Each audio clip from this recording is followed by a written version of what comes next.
Jason walked into the office, confident that luck had finally turned in his favor, and froze in place. There, behind a massive oak desk, sat the same nerd he used to drown in the school bathroom.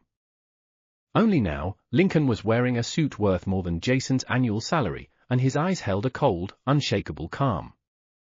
"Good to see you, Jason," he said, and in that moment, the former king of high school realized the rules of the game had changed forever. But the worst was yet to come. Lincoln Hayes was doomed to be an outcast from the very start. At a school where brawn meant more than brains, his scrawny frame, oversized glasses, and habit of muttering formulas under his breath made him an easy target.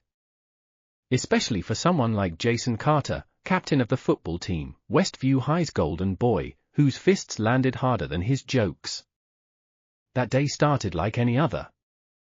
Lincoln was rushing to his after-school algebra class, hugging a pile of books to his chest when he heard the voice behind him, "Hey, calculator." Jason's voice. Loud, mockingly cheerful, like a clown about to slap someone. Lincoln tried to speed up, but it was too late. Someone grabbed his backpack and yanked him backward. "You deaf or what? Can't you hear when someone's talking to you?" Laughter. 5 against 1.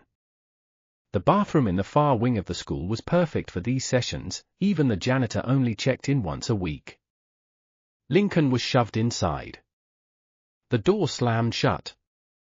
"Well, genius," Jason snapped his fingers in Lincoln's face, "how many seconds do you think you've got left till total submersion?"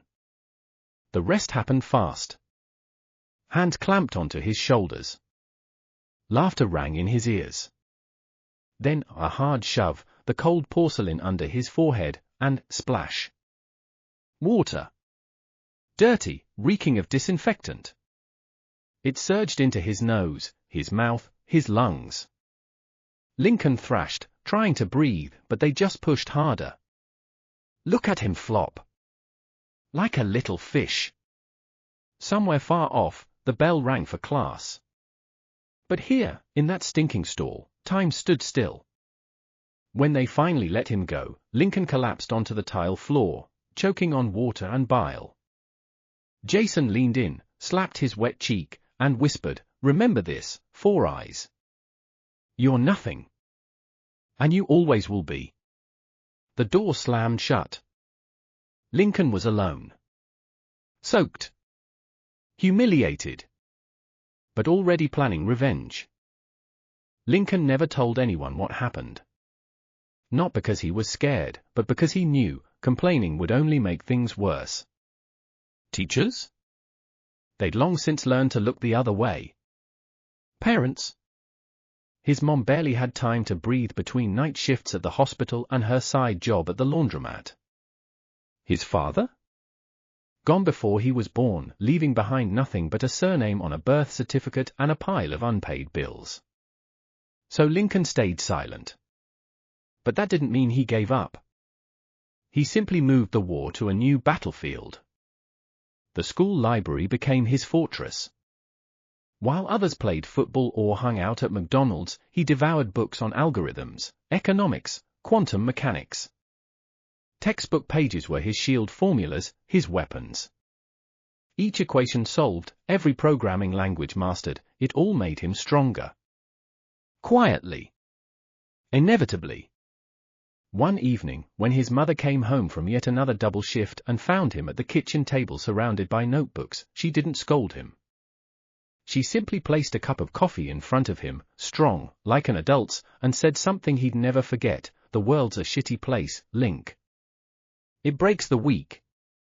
But if you get smart enough, sharp enough, ruthless enough." She paused, searching for the right word. Ruthless. Then you can break it first. The coffee was bitter. Just like the truth. Lincoln nodded. And kept studying. Not just to survive anymore. But to win. The office on the 54th floor of the Grand Central Tower was silent.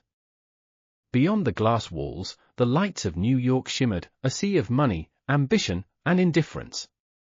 Lincoln Hayes, no longer the scrawny kid with bargain bin glasses, but now CEO of Blackthorn Capital, one of the most aggressive hedge funds on Wall Street, had grown used to that silence. He flipped through resumes. Another batch of junior analyst applicants, Harvard, Princeton, MIT grads. GPA scores, internships, glowing references. Nothing stood out. Until he saw the name. Carter. Jason Carter. Lincoln froze.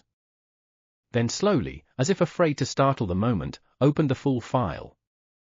Photo. Yes, it was him. That same Jason. Only now, with graying temples, wrinkles around his eyes, and a faded, tired look. The resume was pitiful. Last job, Midwest Insurance terminated for underperformance position, junior insurance sales rep reason for job search, company downsizing. Lincoln knew what that meant. Debt. Mortgage. A wife on the verge of leaving. Kids he couldn't afford to feed. He knew, because he'd been there once. Only now, Jason was the one at rock bottom. Lincoln leaned back in his chair, sipping his whiskey. MS. Jenkins, he buzzed. Yes, Mr. Hayes? Please invite Jason Carter in for an interview. A pause. For what position? Lincoln smiled. Haven't decided yet. Jason Carter walked into the office with cautious hope. He adjusted his tie cheap, rushed, slightly wrinkled and glanced around the luxurious space. Maybe this was it, his break. And then he saw him. Lincoln Hayes. No longer the pathetic nerd he'd once flushed down a toilet, but the master of this domain, wearing a perfectly tailored suit, those same glasses now expensive, and with a cold smile that mirrored Jason's own from years ago. Good to see you, Jason. Lincoln's voice was calm, almost friendly. Remember when you used to call me loser geek? Jason felt the floor drop from beneath his feet. Link. He wanted to say I didn't know, but the lie stuck in his throat. Because he did know. And he did it anyway. Lincoln leaned back, fingertips pressed together. You know what's funny? A pause. I actually need you. Jason almost sighed in relief. But not for a manager position. Lincoln slowly pulled out a sheet of paper and laid it on the desk. We have an opening for a janitor. Silence. Jason flushed.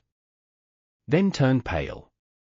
His fists clenched, the old reflex, the instinct to hit when cornered. But then he nodded. Because he had no choice.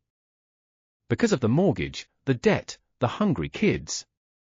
Because the world no longer revolved around him. Lincoln watched as his former tormentor shrank, folded, faded into a shadow. The office opens at 7. Don't be late. When the door shut behind Jason, Lincoln didn't laugh. Didn't leap up in triumph. He just exhaled. And turned toward the window. He was no longer the victim. Now, he made the rules.